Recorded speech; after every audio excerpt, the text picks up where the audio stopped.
when they announced a couple days ago that they're going to do the inauguration inside, in the Rotunda, I think everybody initially, your reaction is what? What's going on? What are they worried about? Like, what was your initial reaction when they said they're taking it inside instead of doing it outside? As soon as the cold thing happened, Pat, the first thing I said is Donald Trump is too tough to play this whole, it's going to be chilly, especially with weather reports. But then I started asking, like, what could make this? Has to be a security issue. The fact that we're still up there and still kind of confused, Tom, with all the drone stuff. And mind you, people just stopped talking about it. It was drones, all the reports. And then somebody on Connect hits me up and goes, hey, Vinny, just giving you a heads up. My family's heavily invested in all these drones, and my father has a company and blah, blah, blah, blah. And he's talking about DJI, which is a China-based drone manufacturing company that owns 72 to, I think, 75%. Rob, you could clarify that for me. That days before, Pat, just days before, they changed their policy on geofencing, which lets you, like, for instance, Pat, if you wanted to launch a drone and get near an airport, this thing shuts you down. Now this update 3 days before the election had something where it just gives you a warning. It says, hey, warning, and then the FAA deals with it, which I was like, okay, that seemed to me more of a possibility. But then obviously we were here, we felt the cold, but I think, God works in mysterious ways, and I think the weather was one thing. But I think, because I did see a convoy with Donald Trump coming somewhere, getting on Air Force One for the first time, and the entire convoy had these weird, I think it was you, Tom, that pointed out, and Rob, these black things on top of the hoods, which what I found out were like deterrents for drones. So either way, Pat, it was not going to be easy. But if you can play this clip. So we're in D.C., in the morning, we're walking out, okay? Then when we're leaving, so 11:30-ish, we're walking to the Capital One Arena. Then, I don't know what time we're leaving. 6:30, we're leaving, okay? And get the reaction of Tom on the way there and on the way back. Rob, if you want to go on Twitter, it's a clip that I posted on Twitter. You'll see both before and after. Let me know when you're on, Rob, to be able to show it.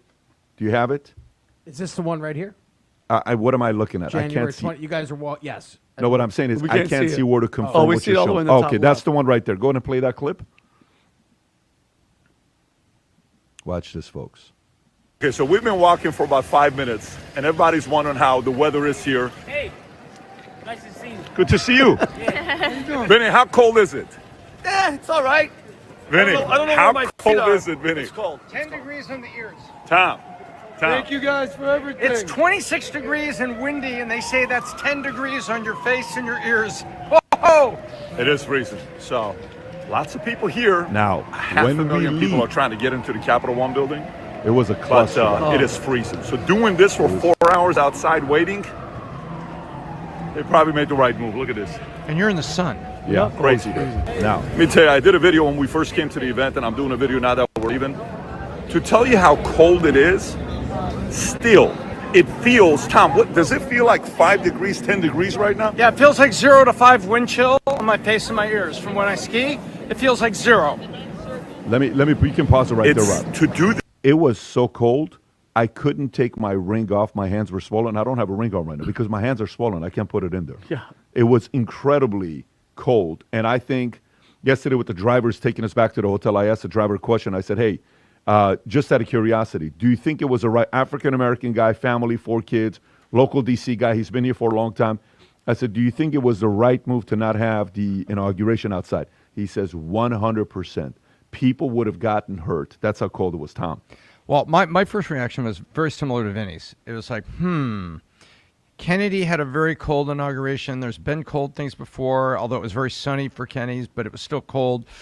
And I'm thinking, is there something else going on here? And I also was looking at the pictures of the motorcade, noticing they had some new technology there, but they're always trying to do what's called harden the target with more advanced technology and intercepting drones.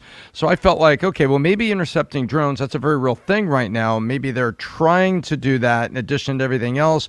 So I was thinking security, and then all of a sudden I started looking at real temperatures and tracking, almost like tracking a hurricane, tracking the cold air mass over the center U.S., on Weather Channel, WeatherBug, and I was like, wow, this is, wait a minute.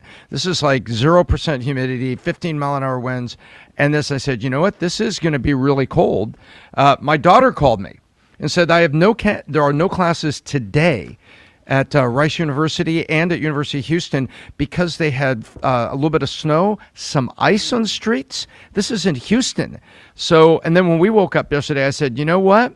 Maybe security was a part of this. Maybe there's some drone thing, but you know what? Crowds of people out like this, there'd be some people that needed assistance. This was really cold. Yeah, Adam. Look, I love the fact that we have such different opinions on this because it allows us to have a wide range of the conversation. Like, for instance, Vinny, when we left Fort Lauderdale, sunny, 75, amazing weather. By the time we landed, we heard the news, Trump's moving everything inside. Where we're like, what do we want to do? Should we stay? Should we go? What do we want to do with that? So what I did was simply just look at the weather app. And I was like, oh, it's going to be 35 when we land. And 3 days later, it's going to be 10. And, you know, you talked about the temperature of a well that is, I think you said 18 degrees, 64.4 Fahrenheit. Okay, Yeah. chill, calm. Yes. When we landed 35 degrees, it's actually above freezing. What's freezing? 32 degrees Fahrenheit. Weather's actually okay. 3 days later, I mean, it was cold as balls. Yeah.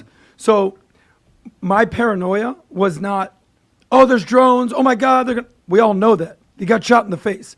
I think it's pretty obvious they would like to see this guy not assume office. Yeah. But everything worked out okay. But what I will say is this. You know, you made a phone call. You spoke to somebody in the know. He said 100% this has to do with weather, I want to say. He said This is a direct contact. He Yes. says 100% had to do with the weather. Cool. Why they But did this. so I agree with that. But Vinny, on the other hand, was like, nah, that's great. But what I'll tell you, the flip side is when we were walking into the arena, Vinny, on high alert, you know, we said the future looks bright, but also only the paranoid survive. Yeah. They didn't let anybody bring a bag in. They didn't let women bring a person. Oh, right? there was few Jen, $100,000 worth of they purses took on the purses, side. So here's my Yeah. point. Vinny goes, oh, I don't like this.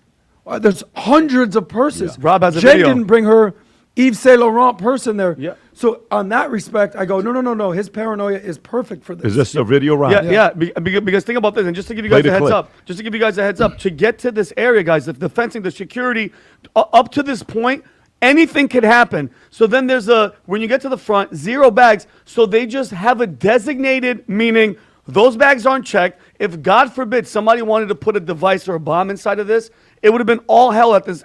So that's my only security hiccup. Rob, you could play that video. It's like a 10-second. So we're over here. This is the checkpoint to get inside.